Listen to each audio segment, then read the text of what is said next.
For thousands of years, civilization has been a destructive force, both ecologically and culturally. Deep in the abyss of the sixth extinction, the future of humanity and our other-than-human kin hangs by a thread. At this pivotal moment in time, we must reach back into the depths of the human story and uncover our mistakes. I invite you to go with me down the rabbit hole as I seek out the silenced, forgotten, buried, abandoned, and demonized stories and practices of regenerative, egalitarian, place-based cultures. There is still time to reconnect with what we have lost, to restore our broken relationships to the land where we dwell, and to remember the human place in the wild.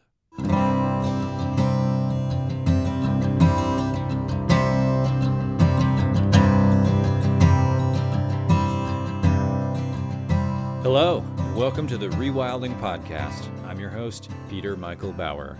I'm coming to you from Portland, Oregon, the traditional territory of the Multnomah and Clackamas Chinookan people, as well as the Kalapuya, Molalla, Cowlitz, and many other tribal groups whom have lived here, subsisted here, and traveled here to trade and make their living since time immemorial. This podcast is produced in partnership with Rewild Portland, a nonprofit organization, and is made possible through financial support from our patrons on Patreon. Thank you.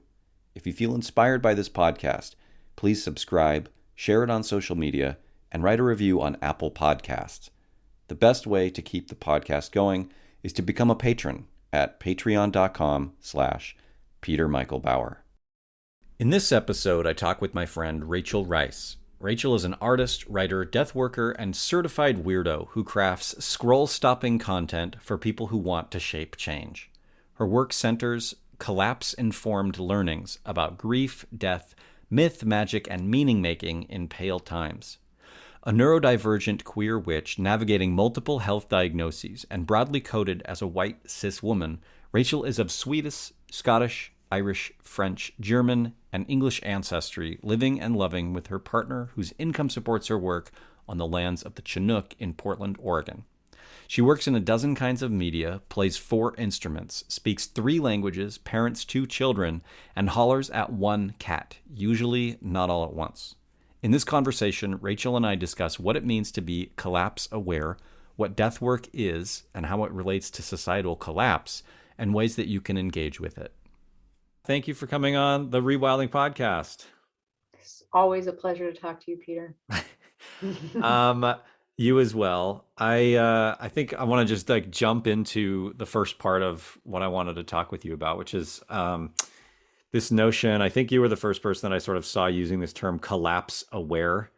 And I just really liked that, the way it was tacking on to being trauma aware or whatever, when you're having a conversation with somebody or teaching a class or just doing anything, just being collapse aware, and how that would then change your framework for interacting and all these different things. So I'm curious if you want to just sort of define what collapse aware means to you, and then how you see it sort of influencing the way you move about in the world or interact with people or make decisions or any of that kind of stuff.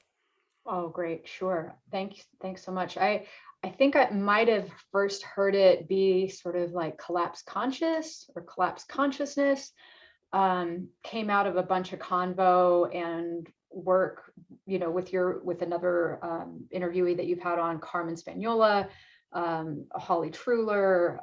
There was attending the Threshold conference that kind of got derailed, partly just, I think, because of pandemic and other issues, but the whole theme of it was supposed to be collapse consciousness. What does that mean? What does that look like? That kind of thing. So pretty sure I didn't come up with the term, but I absolutely don't know where it's possible. But just to, contextualize it a bit. Totally. In that particular, and that was I don't know, 3, 4, 5, I don't even know how many, what's time now, I don't know, right, years ago. But the idea that we're sort of at this bit of a point of no return, where there's a lot of intersecting catastrophes, cascading effects, what Sharon Astic calls perverse outcomes, and inflection points, right? Where you sort of have, it's kind of like, it's a little bit of a nebulous idea. It's sort of like talking about when was the fall of Rome, or what Right, caused the fall of exactly. Rome. Right? It's like, Totally. okay, well, was it the too many borders, or was it a climate disaster, or was it, intertribal warfare, or whatever, all of these things, cascading effects. But we have lots and lots of elements that are kind of converging on this time, which is a very weird time to be alive in human history. I would argue maybe the weirdest. Totally.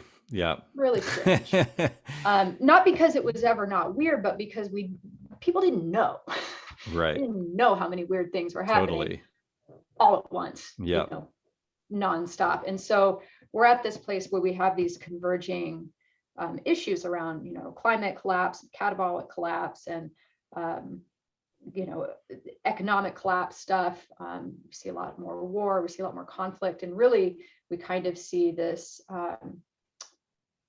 what really to me looks like a Western, like a hyper individualistic Western worldview that's sort of running its course and has run its course. So it's this kind of runaway train thing that we're really not able to successfully mitigate and sort of, keep this this Western way of life going.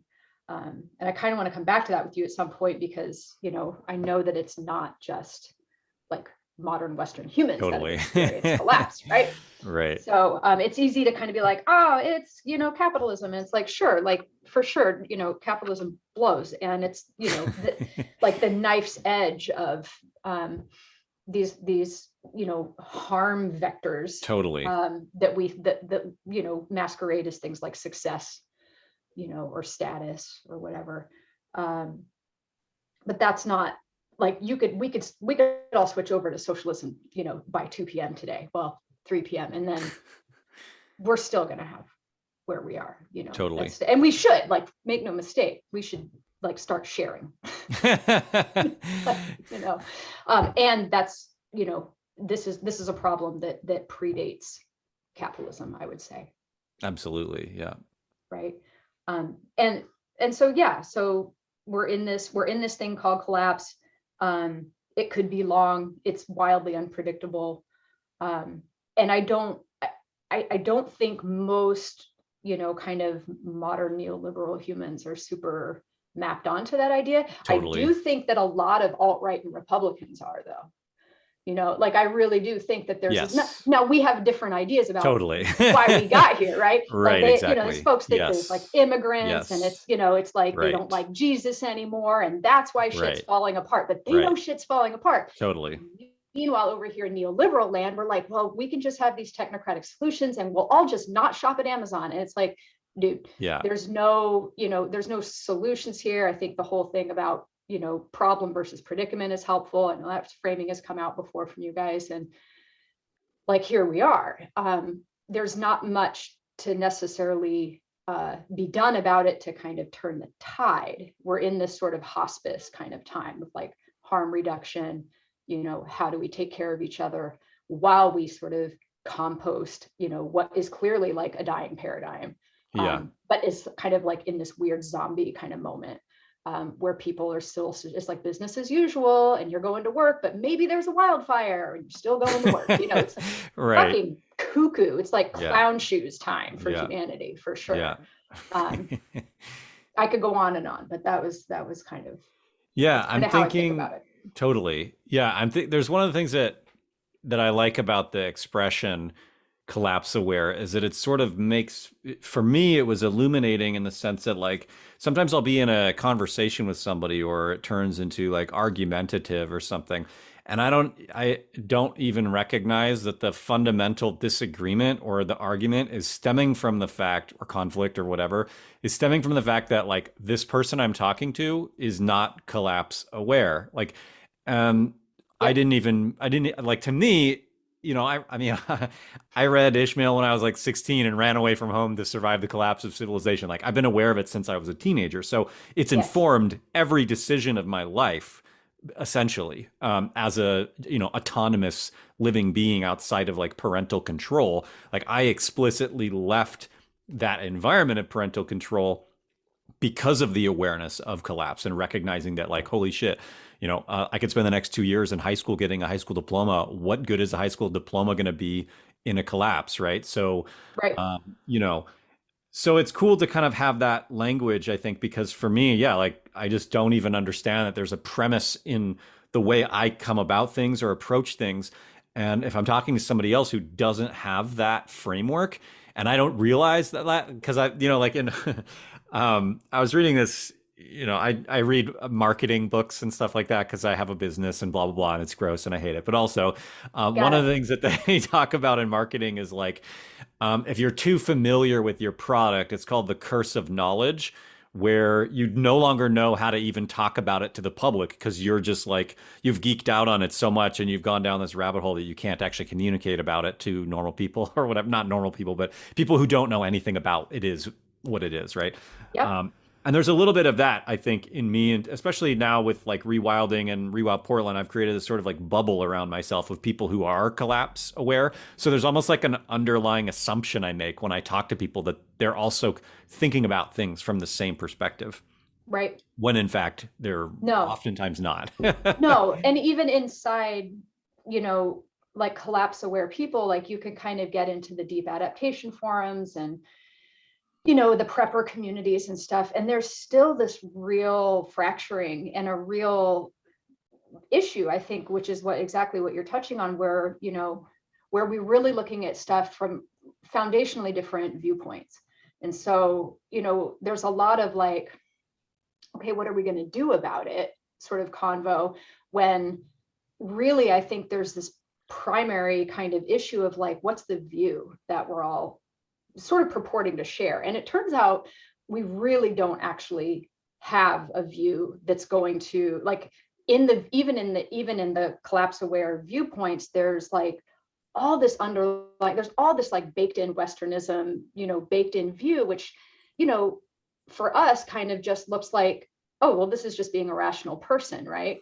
And meanwhile, there's, we're completely ignoring an entire hemisphere of cosmology that has less dualism, that has, more interrogation around what's real, is linear time, all these things that we just sort of are like, well, that's just reality. And those people have a weird philosophy. It's like, okay, so if we're going to really understand how the knife's edge of capitalism and Westernism is like slicing through, the ecosphere, then we kind of are going to need to really look at non-Western understandings of reality, without appropriating them, without sort of spiritual bypassing and all these other like really difficult kinds of pieces that go along with that, right? So you kind of have to have this like this view, I think, of a more and Dare Sohei talks about this a lot, like a non-dual decolonial animistic view.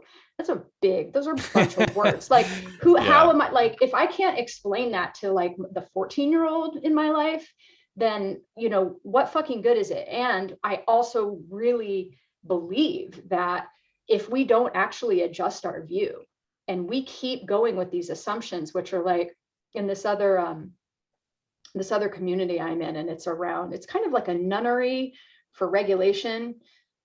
It's called The Nest, and my friend Jen Lemon runs it, and it's really pretty great. But we talk a lot about things that are above the line and below the line, and like above the line, which looks a lot like Westernism and sort of, dominant culture and stuff. And it's all this like stuff that's really sanctioned by like credentials, having letters after your name, things that your church, your family, your society all put check marks by, things that make shit look legitimate. And it's like stuff you get paid for, stuff that looks correct, things that like meet all these above the line markers. And then there's all this stuff that's below the line. And that's, I think, where Rewild does a really good job. So all the below the line shit is like, ancestral understanding, intuition, things that you learn from your lived experience, just being in the world, things you don't pick up from a book, and that's the shit that we actually really need to cultivate right now, because absolutely no one is going to be able to tell you how to market in a fucking pandemic in catabolic collapse with like cascading failures of systems all around. Totally. Like anybody that claims to be an expert on that shit and is putting letters after their name and writing books about it and say all this above the line shit, like, sorry, I think we're in the land of like scrappy, don't know, careening towards even more I don't know. Like, that's the sort of what we have to put our attachment hooks into. It's not like I'm going to need to trust an expert. There's a whole bunch of experts in the collapse quote community who are writing papers and getting PhDs and all this shit, when actually all the below the line stuff is the skill set that we need. Totally. Right? And that's like that, you start to sound like a crazy person, because then you're starting, then you're talking about, okay, well, so I'm like going to feel my gut. I'm going to feel like, all this stuff below my heart line. And I'm going to have this intuitive sense of what's my next thing to do. I'm going to go and like, go outside and pay attention to, all this other stuff that people don't necessarily pay attention to, do some divination. I'm going to also, figure out that there's actually not an abiding self, like you really, like it makes sense in my head. And then I start talking about it and I'm like, I sound fucking nuts. Right. And I'm like, this shit is kind of all that that's where I've landed with a lot of it. Yeah. This is interesting because it relates to thinking of, how do I phrase this? In terms of thinking about the collapse or making it present in people's lives, I feel like there's a drive for people to feel afraid of collapse, in the sense that it's like a cultural death of a culture that we've been a part of for a long time, or that is the thing that we think sustains us. And I'm curious how this relates to the death work that you do and how that might overlap. And if you want to just kind of briefly explain to the listeners what like you do with death work. Oh, sure. Yeah, that was kind of actually where my brain was going too. Thanks. So I do voluntary work through Legacy Hospice volunteer program, where I go into people's homes and I hang out with dying people and their families. It's a hospice program, so it's got a bit of a little biomedical training, new transfers, and some of that kind of thing. It's not, I wouldn't say it's death doula work, because death doula is like the word doula means slave for starters, which is fine. It also means servant, and there's real merit to that. But then you kind of have to ask the question, servant to whom, right? And mostly it's like, from what I've seen, and not to harsh on all the awesome death doula work that's happening out there, and I do kind of want to interrogate a bit the death doula kind of industrial complex that's happening, where you get the tote bag and the merch and all this stuff. Oh my God, I didn't know that was a thing. It's a whole thing. It's a whole thing. And there's, because it's death phobia. And so people are taking that on. There's death positivity and death cafes. But it's like, here's the thing, like in a pandemic, every cafe you go into is a death cafe now. Okay. It's like, not special. It's everywhere. And so, mostly, and this happens also in the hospice world, like you are there to sort of serve the person who's dying. But what happens is in a death phobic culture, like a lot of times the dying person doesn't want to have anything to do with the idea that they're dying, and neither does their families. And so it's business as usual. And so you go to work and there might be a wildfire. It's just the same view, right? It's the same view, in all these situations. And so I'm not in service to a dying person in the work that I do. I'm in service to the culture. And those are two really, really different things. Mm-hmm. And I really just have one job, and that's to show up and not pretend that someone isn't dying. And it's surprisingly difficult. People are not about that. Yeah. It's really about like the highlight reel and, just making sure that nothing gets really disrupted. I mean, there's somebody like on an oxygen tank who visibly looks like they're dying in a medical bed in the middle of your living room, but we're all just like, oh, this is normal. This is fine. It's like, you don't say the word dying, dead, death, like never say those words, definitely don't talk about the thing that's actually occurring. And so it's challenging. It's challenging work because, that's not exactly the way that I want to, understand what death practice looks like. Death practice doesn't look like, serving someone who actually doesn't have any interest in understanding that, your death isn't actually all about you. Your death is actually a technology that, serves the culture itself when it's done in a good way. So my inquiry is like, what does that look like? Because the whole culture doesn't really support that at all. And it certainly doesn't support it in collapse when it's like you said, like dying isn't that big of a deal, really. Like, it's not that big of a deal. In fact, like, in one of the traditions that I'm studying in this Taoist tradition, the idea of dying is you actually do it every night. You leave your body, you go and you dream, you do all this non-dual crazy ass shit where you're like, in your childhood home, but like, it's also, underwater or something, and it's like, it's your dad, but it's also maybe your ex-boyfriend. And, like, there's all this crazy non-dual shit. We leave our bodies. Like, it's totally a death practice thing that we do every single night. And we all walk around pretending that none of us do that all day. It's completely out there, psychedelic, crazy ass experience that we're all doing. And it's just like, oh, that's whatever. So yeah, like those things are very related to me. Like, how do you show up for the things that need to, like, how do you know when it's somebody's time? How do you know when it's time to go? And that's not the thing that makes money, turns out. Right? Like, the thing that makes money is like the more time approach. And so we do all of these, quote, solutions that have these really diminishing returns. And we see that also in the collapse aware stuff, where we're just going to like kind of keep trying to shore up this like crumbling ass shit, when it's really like collapse early and avoid the rush. Right? But I don't think we can say that or sort of be like, okay, yes, let's just get there. Let's just stop pretending, without having also conversations about solidarity and mutual aid, particularly for people who are, disabled and disabled people, right? Like, I don't think we can just be like, okay, well, we're just going to fast forward into the part because it just needs to go. It all needs to go. And then the suffering will be less overall. It's like, yeah, but I literally have people in my life who are also experiencing collapse, because that's one of the markers of collapse, is that people collapse inside of it. Right? And so you can't then not look at things like class.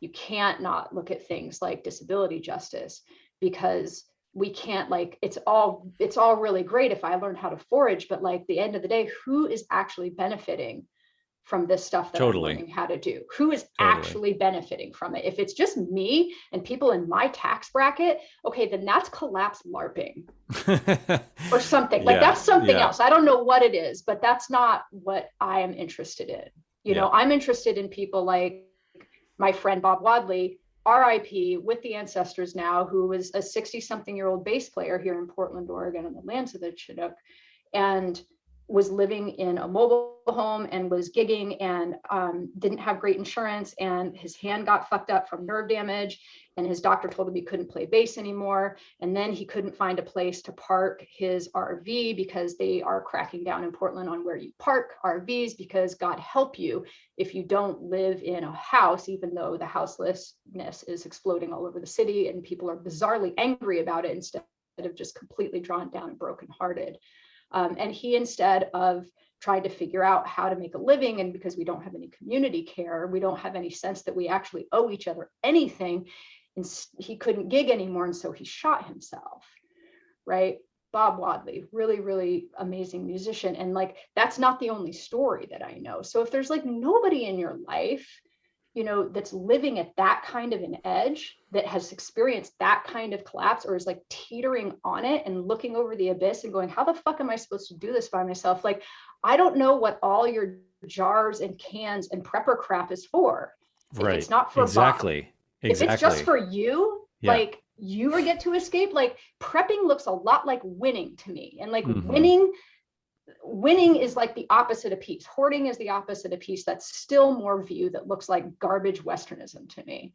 So I kind of don't relate to like all these things that, are already sort of like counterculture. Like, how do you bring that up at the party? And then even with the people that are sort of in that like interest zone, I'm still like the one that's like, yeah, that sounds like revolution cosplay or something. Like, I don't, if you, like, who benefits at the end of the day? Why do you think, like, what is the root cause of people's fear of talking about dying? I think it has to do with our view that there's an abiding self.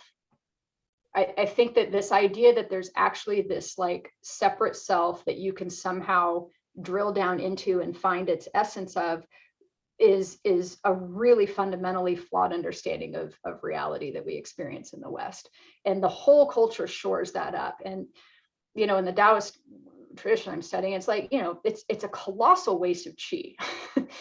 It's a huge like misapplication of energy to try to maintain this individual separate point of view, which has a lot of like uniqueness to it and specialness to it. And like, especially in American exceptionalist culture, that's our whole vibe. That's the whole hero's journey. Like, we all have main character syndrome, and it's absolutely exhausting. And it's terrifying, the idea that that goes away. And in fact, it's not even real. It's like the biggest dream is that we're born, and the biggest, nightmare is that we die. And the truth is, like, neither of those actually are true if you pay attention to like literally an entire hemisphere worldview that we basically ignore. I don't think we can sort of get out of, replicating all this shit over and over and over again if we don't sort of actually accept that there is no foundational self that can be discerned. Like, all the critters that live in my eyelashes like are necessary. All of the bacteria in my gut is necessary. If I remove it, like, is that bacteria then not me anymore? Am I not it? Like, there, like the interpenetration of things, or as Matthew Tiem talks about, like interanimate, these things are intra-agential, like they have, their own, I mean, this is sort of animism, right? Like these things have their own ways and intra becoming that create an aggregate of experiences that we perceive as a separate self. Shit isn't real, dude. And and it's really obvious. We have all this like clear kind of direct experience where, like, in dreams, you like leave your body. It's no big deal. Like, it's no big deal. Like, you leave your body, like it's okay. Back, go, whatever. Like, these things they come in cycles. Humans are actually how those cycles show up. Like, humans are time, because those cycles like reproduce inside of us and stuff. And so, you start getting really out there with some of this stuff, but I do think that that's a big part of it. And we're so desperate to keep our body, so desperate to keep our point of view, to keep our separate self. Like, no, I'm not you. I'm not that. I'm not the land, which all this talk about embodiment, there's like whole embodiment conferences, and like, there's nobody like talks about, if the land is sick, you're sick. Like, I can't do embodiment without being like, and also like, I'm breathing in the very like molecules and shit that's in the air that then becomes me, that then becomes it, that then becomes me, that becomes in. Totally. It's been doing this forever and ever. So, I mean, I guess what I'm hearing is you feel like if people recognized that there's more to them than their like mind or whatever we like think of ourselves as individuals, that we would have a less fear around the concept of death, because it's really just, in a sense, transforming into something else, or absolutely, even, it's no big deal. Yeah, it's really no big deal. Like, there's a very like wrong sizedness we have around it, and death is just like it's the worst. It's just the worst. And so we do all these medical interventions.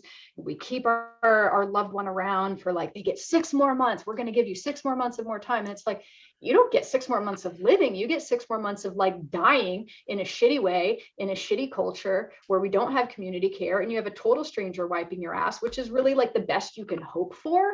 That's insane. Yeah. No one wants that. No one at the end of their days actually wants to live in a nursing home. And that's like the best we can do. Yeah. And, and like, then we look at, we sort of look at like, quote, third world or developing countries or whatever, they've been completely impoverished by Westernism, modernism, all the things. And like, it's just not a thing. You don't die in a warehouse full of other people that you don't know. Like, that would be like a shame. That would be a shame on your village. It'd be a shame on your family. You don't let people die in the street. It would just be, it would reflect poorly upon your culture, right? And so people die at home, and this is part of like a huge reason why we haven't seen COVID rip through some of these places, especially in like Western Africa, where I spent a month, last year. And I was like, why is that? I mean, there's a few different reasons. And, one of them being that people die of totally preventable shit there, very early. But a huge reason is that it's not acceptable for people to die alone. They die at home. Yeah. Not in a warehouse. Seems like a much better way to go. I would prefer that. Right? Well, it's like, it's something that you practice. I don't think that most people go through life without seeing a dead body. And that's absolutely bizarre. Yeah. That is most really of us, fucking weird. It's very fucking weird. And we are like, well, we shouldn't traumatize people by seeing dead bodies. And so then we embalm them and we put red lights over them and we dress them up and all this shit, totally, just make a completely toxic thing that you make the earth eat. It's like absolutely clown shoes. And then that's like the best we can do, to be like, okay, your loved one looks like they're sleeping. And it's like, oh, but trophy. And it's like, that's fucking nuts. Being with dying people is really wild, because there's absolutely nothing to do, really. Like, the dying person's usually like busy dying, like they're tired, they don't feel good, they're medicated. People are very afraid of pain and suffering. That's a big piece too. But like, honestly, over here in the West, like, we kind of have that really maybe overmanaged, actually. But the idea that you don't get to be here anymore, you don't get to have a body anymore. Like, if we had a whole different construction of what the idea of self was, and we weren't, maybe if we were like categorically defended or offended by this idea that, you get to be the hero in your life and that you have a purpose. Like, your purpose isn't about you. That's not what your purpose isn't like this, individualized thing. We look around in your community and see who needs you. That's your purpose. I feel like there's this question that keeps coming back, that keeps kind of arising in my mind. And there's like some resistance to bringing it up, because it feels like it goes into like territory I don't like to go into. But so one of the things that I've been so there's like not fearing death, right? Like that, like, to me, that's a huge thing, right? We talk a lot about civilization as like essentially, humans trying to basically become immortal or something, right? Like, there's this deep fear of death. And then at the same time, there's like, so how do you embrace death, but also not promote ableism? Like, you know what I mean? Like, there's this sense of like letting people die or something, right? That could be also considered like a form of ableism if you're not taking care of somebody. But where's the line between like ableism and embracing death? Like, I don't know. I'm just, it's uncomfortable for me to think about it. And I think about it a lot now because, my mom has Alzheimer's, and she has no agency anymore. When growing up, she was always like, please, if I ever get that, like, I want you to kill me, right? Because she had witnessed people experiencing that and didn't want to experience it herself, right? So, we jokingly promised her that we would do that. Of course, that's not possible because that's considered murder. But like, there are, and so, why is she still alive right now? Like, she does not experience a quality of life. She did not want to live this way. And by keeping her alive, it's basically just putting money into the pockets of like the medical industry that is like absorbing any wealth that my family had, which wasn't anything really. She was a school teacher, So it's basically just like keeping people alive to steal money from people and create even poorer people, like take away generational wealth of any kind, even though, yes, any of it would be settler colonial generational wealth still, you know, Right. as like lower middle class white people in the United States, like that gap has just gotten bigger and bigger. We have more in common with any neighbor than we do with billionaires like Elon Musk or whatever, right? So anyway, thinking about That's right. all of that stuff, it's like, where is this line between trying to stop everyone from dying and then simultaneously being okay with death? Hmm. I'm so sorry about your mom. Thank you. That's Yeah. really hard. My dad's in a really similar place. Yeah. Um, and I wonder also if there's part of it where it's like, in a lot of ways, once someone is in that kind of place, it's kind of too late, right? Like we kind of can't get the toothpaste back in the tube with these issues, but what we can do is really look at what our own wishes would be, and sort of figuring out in a more intuitive way, in a really more below the line kind of way, like how do we want to imagine our end of days. And I think, I've talked about it with my husband, with my family, where I'm like, look, if I get to a place where I don't know what day it is, I don't know who you are, if I can't, like, if I don't recognize you, if I can't tell you like who the president is, maybe, like you can kind of, if I'm not asking for food or water, like you can kind of make this Totally. checklist, and it's like a living will kind of thing. And you can say, like, if there's like, you make like 10, like a list of 10 things, if like more than 4 of these are present, don't give me any food or water, Mm-hmm. right? Yep. And especially if I'm not asking for it. Like I think that's, for starters, kind of what we do, like, is, I think people keep people around way longer than is good for anyone, and a lot of it is just like, you can't get with the idea that, you're doing harm.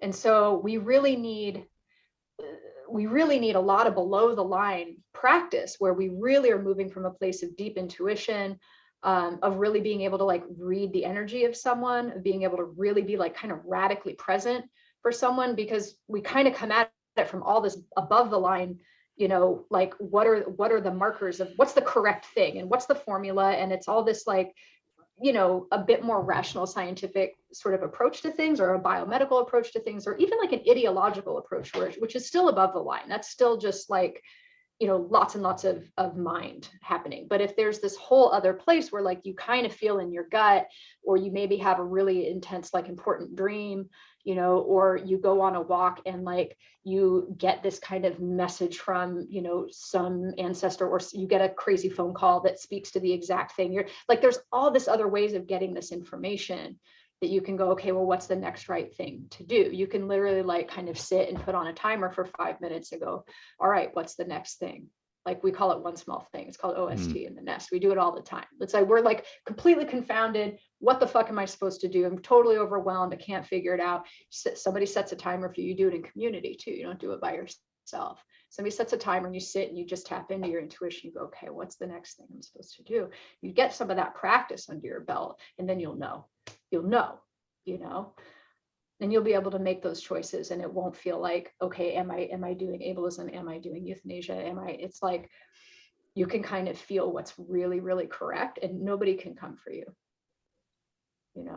because it's correct in this way that you don't need to be sanctioned by all the above the line credentialed people.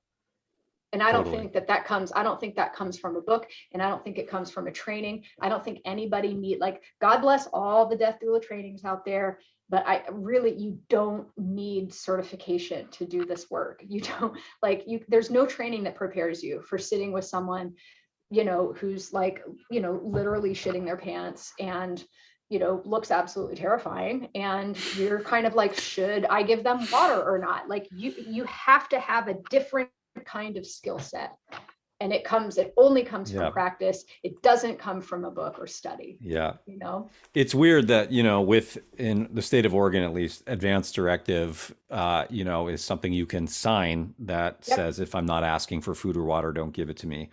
But what that says is that it's more humane to starve and dehydrate someone to death than it is to just put them out of their misery with like euthanasia or something, right? Like to me, it's just so weird that it's considered more humane in a sense to do that, or in the legal sense.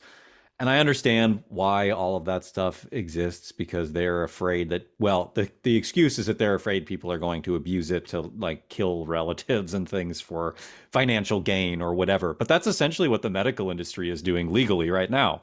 By keeping people alive, they're doing the opposite of that. Anyway, yeah.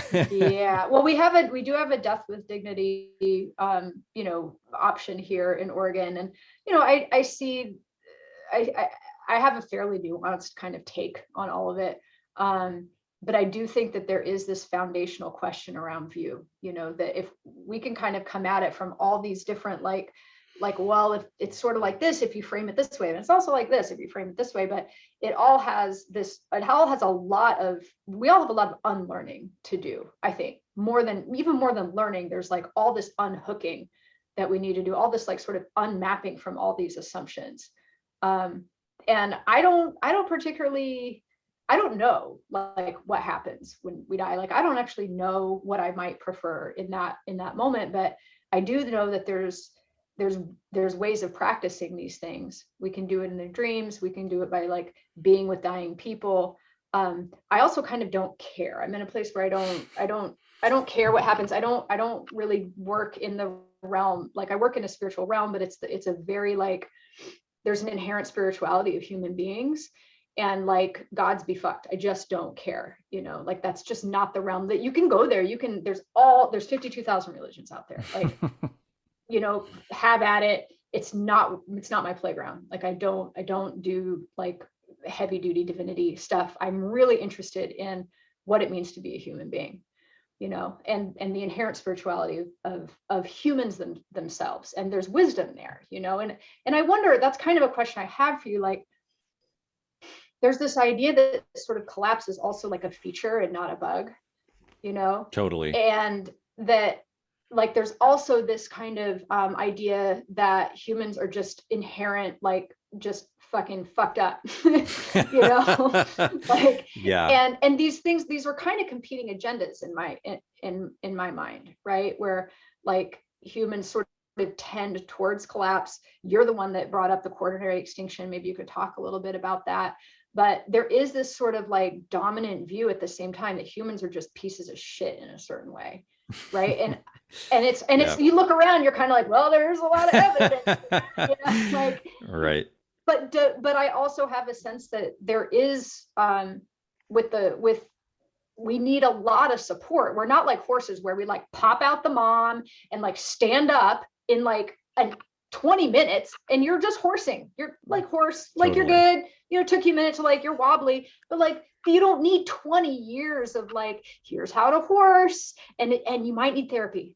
Oh, actually, probably will. You know what I mean? It's Right. like, Yeah. humans are so resilient. Yeah. Why are we all in therapy if we're so fucking resilient? Right. Like, Totally. you know what I mean? Like, there's Yes. something like, is the Yes. human sick? Is the human a sick animal? Is that why we tend towards collapse? I don't know, Peter, what's your take? That's a really good question.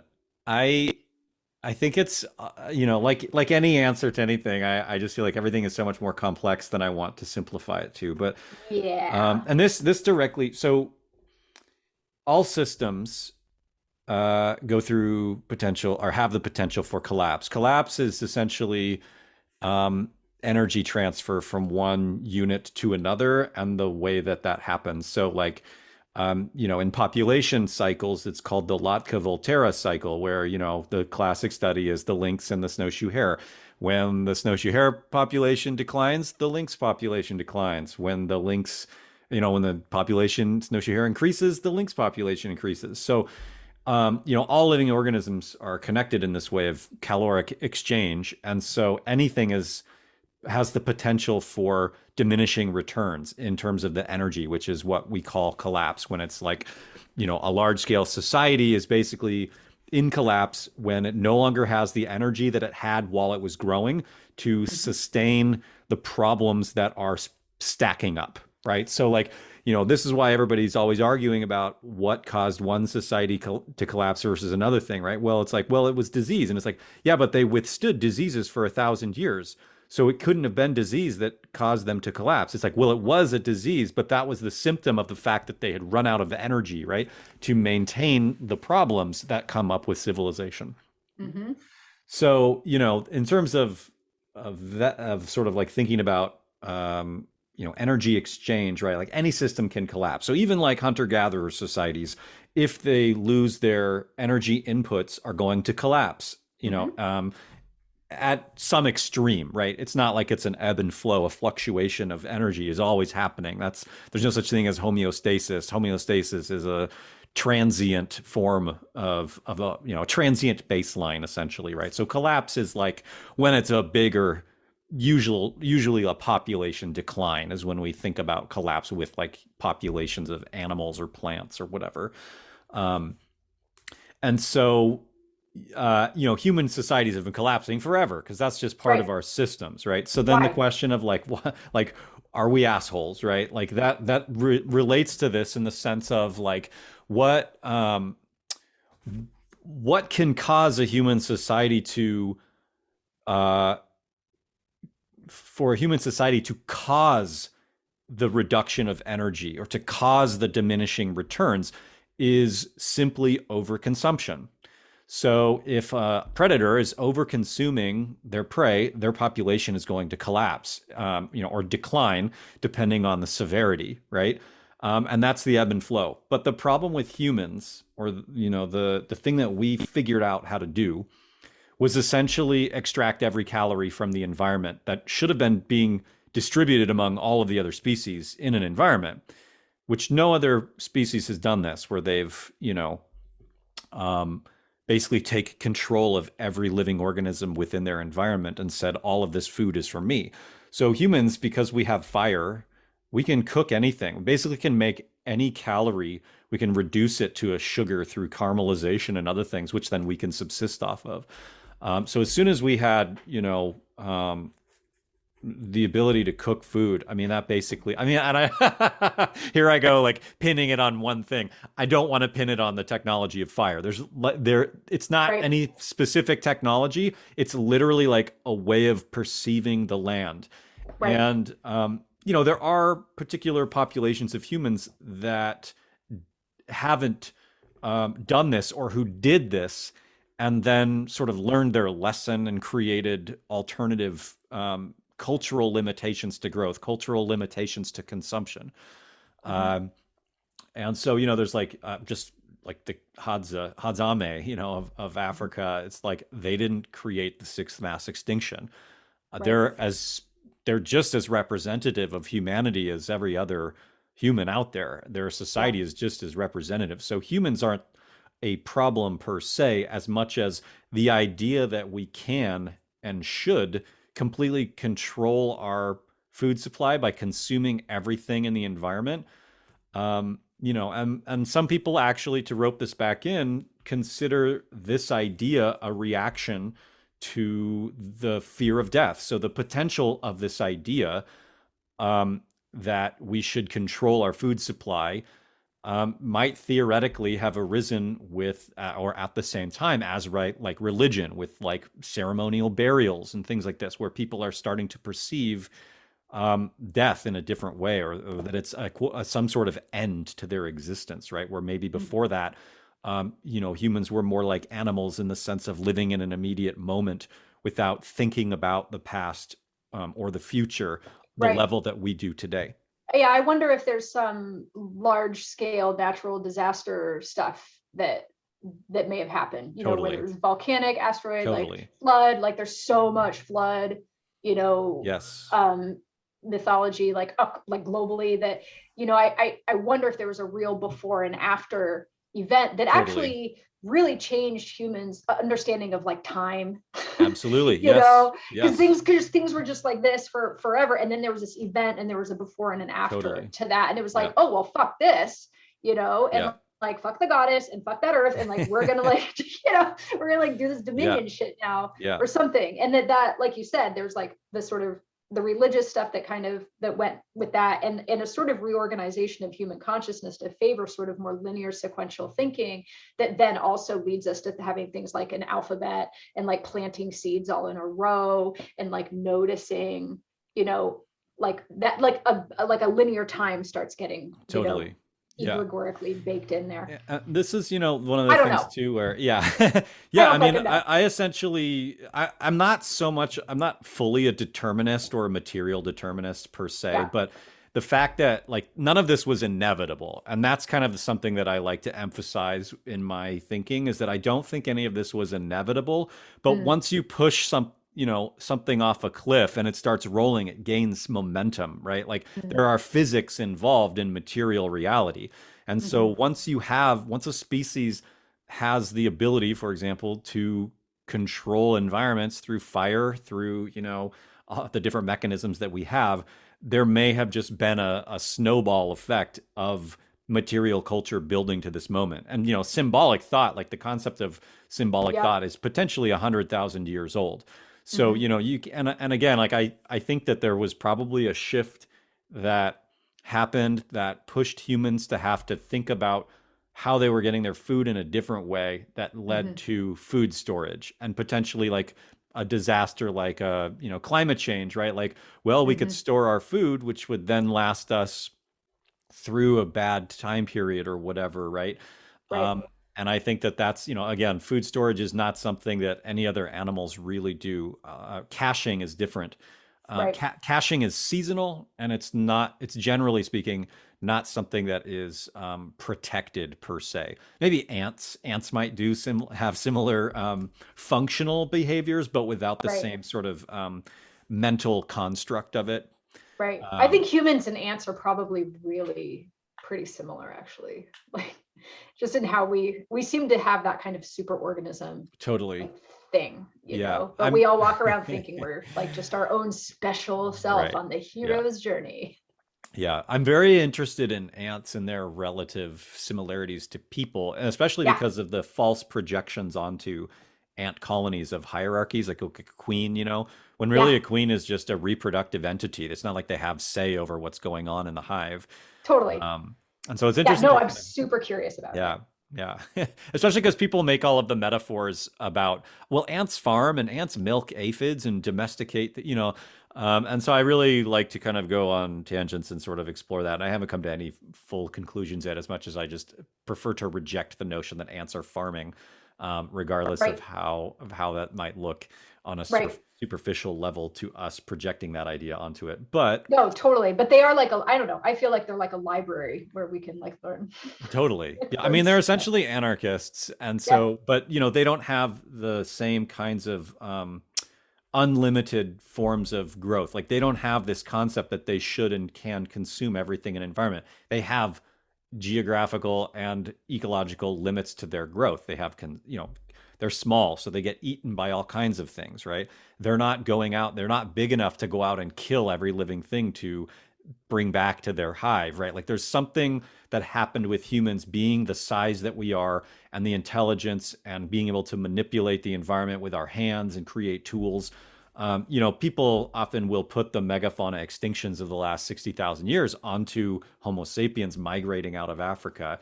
Or blame them rather, I should use the word Right. blame, where I don't particularly, so there's this whole other thing that comes into this too, which is like you were talking about earlier, where we can't separate ourselves from the environment. So it's weird to blame humans for creating, um, or if they did play a part in the mass extinctions. In a sense, we were created by the system. So all of this is just evolution. Yeah. All The of this is system just the regulating system itself. creating itself, Right. moving through itself. Right. And so even the rise and fall of civilization in that sense, you could consider as a form of wildness or natural, and that there's no such thing as natural unnatural, right? Right. Um, if you're looking at it from this massive scale, Right. zoomed way out, right? There's really Right. no such thing as the kind of control that we project onto what we're doing.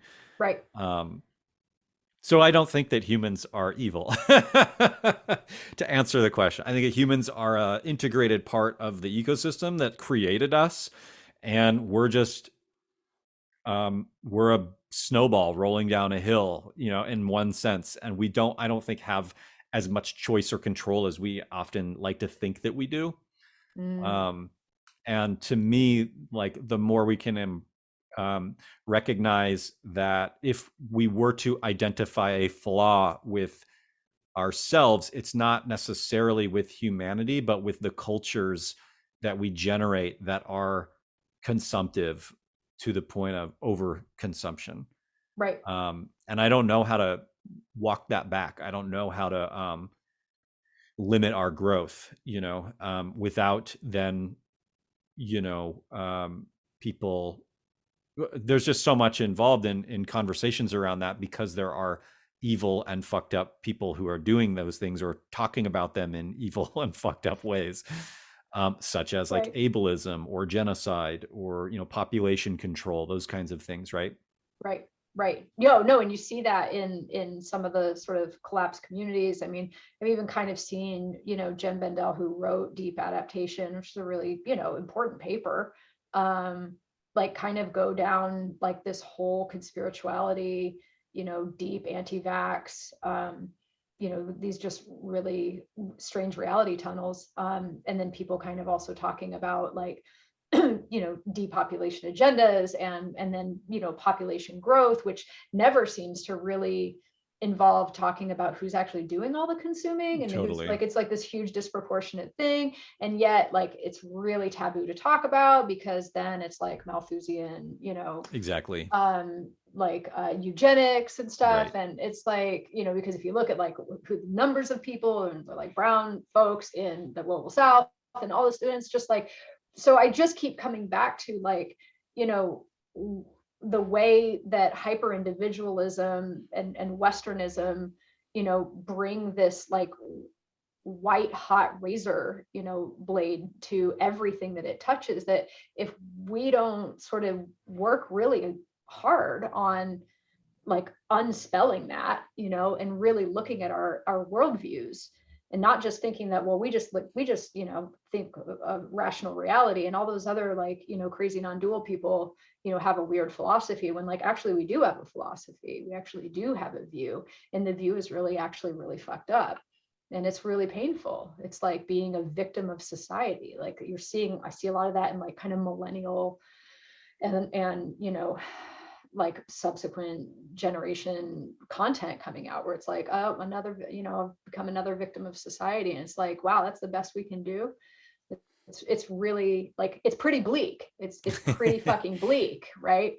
Like, I don't know, when is the right time to sort of be like, okay, the things that you've been promised, the things that you've learned that matter, the things like competition, the things of being special, the thing of like making your mark in the world, and the thing of like, you need to have status and clout. Like I at some point, like there's such diminishing returns on that shit, and it comes at such a cost that you don't actually get community anymore. And you then start to feel like when you're actually in connection, it lands as a kind of terror. Totally. And I I see mean, that all the time. what's interesting to me too is that I feel like, the part of the like pain and suffering of contemporary world is like the holding on to civilization and the fear of death or whatever, right? Whereas, most of the, I think the beautiful, it's like slowly peeling a band-aid off instead of just ripping it off and he's like, okay, that was painful, but now, oh god, it feels great now or whatever, right? Like there's some level of collapse where when it's extended and it ends up being like just painful all the time or like continuously painful. Whereas innovation and resilience and connection are the things that actually, in my mind, come out of collapse. Like when you're, that's not to say that's all like roses or whatever, but even just, a friend of mine was in despair around um, Ukraine being invaded. And I saw this article that was like, um, that the people in Ukraine right now are like feel like they're more connected to each other than they ever have been, and that they're like doing all these services and connecting to each other. And it just made me think of Rebecca Solnit's book Paradise Built in Hell, which is like, people come together when there's a need for it. and Mhm. civilization intentionally takes that desire or that need away and pretends to, like the state pretends to provide those needs when in fact it actually doesn't. And so we're living in this like illusion where the state is pretending to be the connection that we desire, and we're never going to get it until it disappears or until it collapses. And so um but of course it's going to be painful, but there is like awesome, great, beautiful things that are happening simultaneously. I don't know if that makes any sense. I It just well, think it does make sense. There's like a lot of because when you have limited options, you have to be more creative. totally Like that's why, Cuba got like the Nobel Prize for medicine or whatever, right? right. Like it was just like forced to like improvise Yeah. and stuff like that. I think there's all different ways of kind of coming at what I would call method. Like there's a view and then there's method, right? And the method is really informed by the view. So for me, like, the skill set that I think is really important, along with being able to, you know, be outside and have some like really basic skills, and this is what I love about what Rewild does, because there's all this free skill share stuff. There's the Philosopher's Fire. There's like all these things that are actually really accessible to people, right? Because there's a whole other Rewild world that we don't even want to like give we don't want to Yeah, like, they don't deserve the crap I would take on them, right? Like totally. the way it's this life hack, and it's like, how to optimize, and if you're in a wheelchair, fuck you. If you have chronic pain, fuck you. Like there's just, it's so exclusive, and it's absolutely repugnant, and we see a lot of that. But like, so there's this whole piece of like, who gets to rewild, and how do you have access to that, and then who does it benefit? And there's also the skill set around like this idea that we don't really need a purpose. Like you don't really get to, you're just this like grain of sand here. You're just a person. Like you're not, like your death isn't that big of a deal. Your life isn't that big of a deal. The only reason it's a big of a deal is if you're needed by other people. And so like, if you don't have like a kid in your life that depends on you, if you've got nobody in your life with some kind of disability that you're like, throwing down for, like, I don't have a bunker full of shit. I'm fully, paying attention to prepper stuff. Like, I totally take my kids to shoot bow and arrows, and like, I used to have a pump action, shotgun, and that my uncle built for me, and like would go out hunting and stuff. But like, there's this whole other skill set of resilience that has to do with relationships, and it has to do with like sharing, that I just, it seems like it's like you're a crazy person. It's like, why wouldn't you just stock up? Why don't you have like, 6 months of food? It's like, well, because I fucking give it away. Like, I don't have any savings, Hmm. like I have a friend that like, they got COVID, they're a musician, and then their car needed like $4,000 in work. And it was like, shit, we were gonna like go and do something with that money. And I was like, we need to buy this person a car. And like, that's what I do. Like, I don't, it's, I don't Totally. have all this other extra time to worry about how people in Ukraine feel, because like I have people here and here, like in my world, who are actually in also collapsed, not because of any fault of their own, because they didn't bootstrap or because they didn't market their shit or whatever. It's like they have chosen a path that doesn't depend on competition, and like all the above, they don't tick all the above the line boxes. They have all this other below the line skill set that the culture doesn't actually understand or reward yet. And I'm like, okay, here's my money. I don't know what else to do than do that. I don't know how to like explain that we have to be able to share and like have it mean that then you don't get a certain kind of security. Like my security is investing in all the people around me, and then maybe they won't let me die under a pile of leaves. Right. That's my insurance. I don't have anything. Yeah. I don't Yeah. have savings. I don't have a fucking like retirement plan. I don't have a second home. Like nobody should have a second home until everyone has a first home. Like, I'm not buying things to make sure that I get out alive and that my family gets out alive. I'm not buying like property somewhere that I'm going to be able to like bungee jump out to or whatever the fuck. Like, there's too many people in my world that need help today, not because I'm like their savior or whatever, but because like I consider these people my family. Yeah, exactly. And I know they would throw down for me, Right. you know, and that's like deeply like antithetical to everything that, you know, certainly that my kids think that you're supposed to do in life. Yeah, totally. They're like, you're crazy. Yeah. Why would you buy I mean, this someone is a why I car? think, yeah, I think there's this hoarding thing that just stems from the fear of death and hoarding Yeah. food to survive those moments of leanness in an environment because you're scared that you're going to starve to death by yourself or whatever, rather than being together in togetherness with other people and maybe being okay with dying. Then who knows how long that's been going on. So it's one of those things that's just like we have to be able to articulate it to transcend it or something, but it might just be something that's here for a while, or we can design systems to not overconsume. And hopefully, I think it's like a prisoner's dilemma. Once somebody starts doing that, they end up getting like material power that then they can overpower people who didn't do that, and that's why we're here today, right? Yep.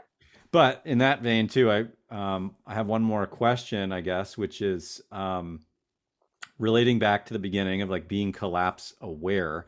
How does that influence things for you, like political campaigns or like politics? Like I think in a lot of that, when people start getting into politics, they're envisioning the longevity or the continuation of the state forever, right? Like they're not thinking, so they're going to put all their time and energy into a political leader, for example, or a law that may or may not even exist, or in a year, 10 years, 50 years. Right.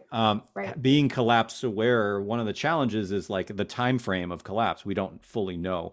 So how do you choose to invest your time in different things like that, like around not knowing when something or how much energy to put into a system here and there that may not be here in a certain time period in the future? Right. Well, I think,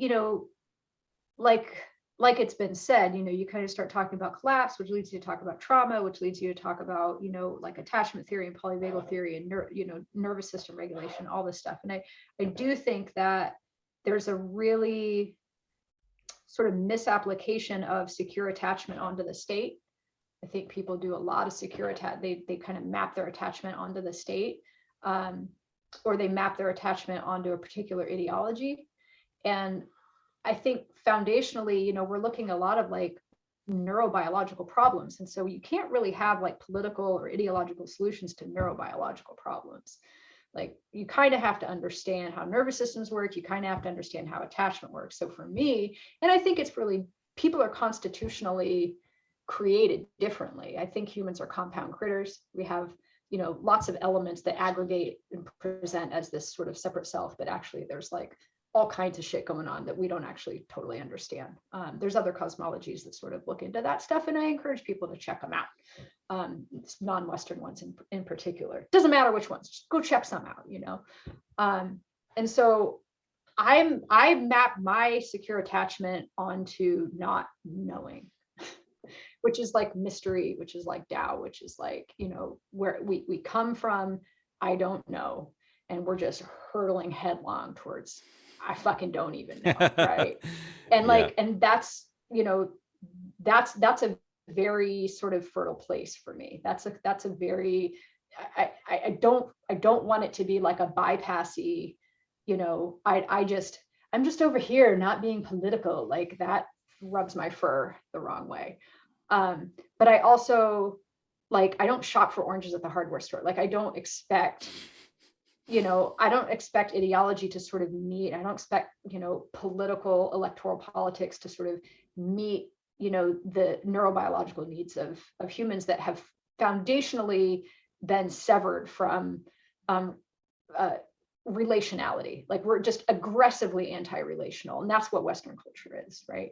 So I do pay attention to local stuff. Like I do pay attention to like city council stuff, which in Portland is actually really wildly complicated. We have a very, very strange city council situation, which I actually have come to understand is it's probably okay that it's like wildly weird. we don't necessarily want to end up like Los Angeles or whatever, Mm. right? And so, I do fundraising stuff for, candidates that are really interested in having a different vision. So that to me looks a lot like, Afrofuturism. It looks like indigenous futurisms. Like Adrienne Marie Brown says, we're trapped in the white man's imagination. So, I don't listen a lot to white men's visions of things often, that are in leadership positions. I'm really interested in people who have a different kind of lived experience and have a capacity to dream in a different way.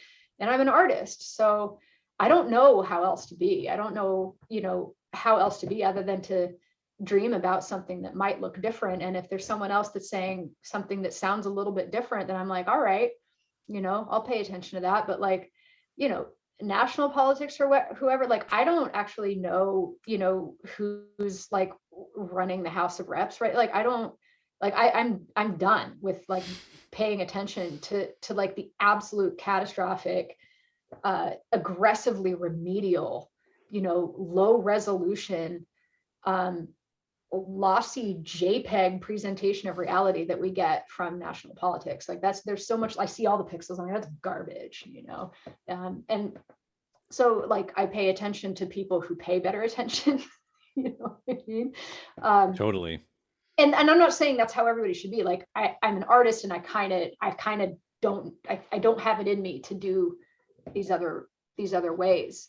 And certainly electoral politics has its place, and the people who are organizing, I mean, my God, look what happened in Georgia. There's people I know that have been on the ground, just house to house, phone calls, like bank, all those things, like Godspeed, and then there's people who are like, sitting in a snake pit going, this is really mysterious, and that's where I hang out.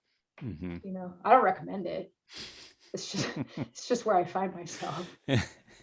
I don't know if that's Awesome. answers your question. Yeah, no, that's good. All. I think so. Yeah. Yeah, I feel similar. I mean, for me, it's like, yeah, I don't think of, voting for changing the system as much as who is the person that might minimize the collapse, the problems that are going to arise in collapse. And I don't know if that's even really possible. Who are you talking? Who's sharing? Like I do think it's okay to work to make life as not miserable for as many people as we can. I don't know. There's no other solutions, and all the neoliberal, like efficiency stuff, lean models, and there's just, it's like it's not gonna work. It's diminishing returns with perverse outcomes. There's like you said, like we rip the Band-Aid off, we go, okay, how do we do solidarity and mutual aid like right now? And if you really make that your business, you don't really have time to get, totally. Yes. super freaked out about like, how is it all going to go? And who fucking cares? Somebody like right now, could probably use a hot meal. Right. Exactly. So like maybe make your life about that a bit. Yeah. And then it's like you actually sleep better at night. Do you have any recommendations in terms of, the kinds of death work that you do or that you're inspired by?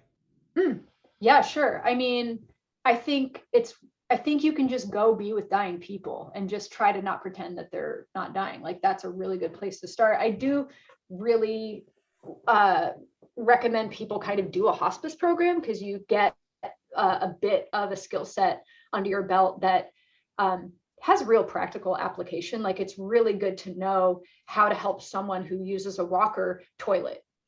Like that, like there's so many sort of like death doula certification, like things are out there. And like, again, like God's bless them. I'm really glad that people are talking about it. And like, I don't know if there's time. Like I have a certain amount of urgency around really getting some like practical death work skill sets under our belt. Like I don't see how we can live through a global pandemic and, kind of not have more like, what do you do when someone's really sick, So like doing an actual hospice volunteer program is really fantastic place to start. I also think really looking at disability justice and putting that at the center of everything really helps solve for like all the other isms that we're dealing with, really looking at accessibility, really looking at like, how does someone with chronic pain benefit from like, whatever you're learning about. And that's, it's taken me too long to get there, and it's only because I got sick. I mean, it's been part of my world, but now in my experience, and I know you understand, like when you get to that place and you realize how thin the fabric is, to stretch across all of us, and you're just like, oh my God. So, shoring that up, really understanding that, like, it's really possible that we're all living through a mass disabling event right now, right? Like long COVID's no fucking joke. The amount of like apathy and sort of, oh, we're all going to get it. Even in the hospice program that I'm in, like the volunteer coordinator was kind of like, well, I just kind of feel like we're all going to get it. And I was like, you know what? No, thanks, lady. Like, that's not interesting to me as a solution at all. I already have immunocompromised weirdness. I already feel like shit a lot. I don't need more ongoing viral infection stuff that looks a lot like Epstein-Barr, that looks a lot like Lyme, that's like shrinks your freaking brain size. Like, understanding that that's possible for anyone in your life, and being really prepared to be like, okay, so that person might not be able to work. How are we going to mobilize, make sure that their kid gets fed? Like, if you are feeding children in your world, then you're doing death work. You know what I mean? Like, if you're really like actually materially improving people's lives that don't have the same like able-bodiedness as you, then you're doing death work, because you're going to get to that place. We'll all get to a place where we're not able-bodied anymore. That's what dying means. Mm-hmm. And if we're lucky, it happens, in this certain kind of way, but it's really, really possible with the way things that are going, that we're not going to all get to die, in a nice bed in our sleep with surrounded by friends and family. Like, I'm sorry, like it might be a lot rougher than that. And so practice now. Awesome. Any other last thoughts? I just am grateful for what you do and what you're doing in Portland, Peter, and with Rewild. One of the kids in my world is in one of your programs, and it's been transformative. It's really been something through pandemic when, you sort of send your kids off to school and it's like, maybe they get shot, maybe they get COVID, maybe they learn how to be successful, which is like, the worst thing ever. Right. And that's the goal. The goal is to replicate these garbage systems, and how much unlearning actually occurs with the organization you do is just, it can't really be overstated. Like, it's really, really important. And so that's my last thought, is just gratitude for you. Thank you. Yeah. Thank you. That means a lot. Awesome. Well, thank you so much for coming on the Rewilding podcast. May it be of benefit to everyone and all of our relations, human and non-human and more than human. Thanks for listening to the Rewilding podcast. Check out the show notes to connect with my guests and for a list of resources that we mentioned in our conversation. If this episode inspired you, made you think more deeply, or gave you some new tools to use, make sure to subscribe and support my work by becoming a patron of the Rewilding podcast at patreon.com/Peter Michael Bauer. And as always, you can help by writing a review on Apple Podcasts, and make sure to share on social media. Thank you for listening. Until next time.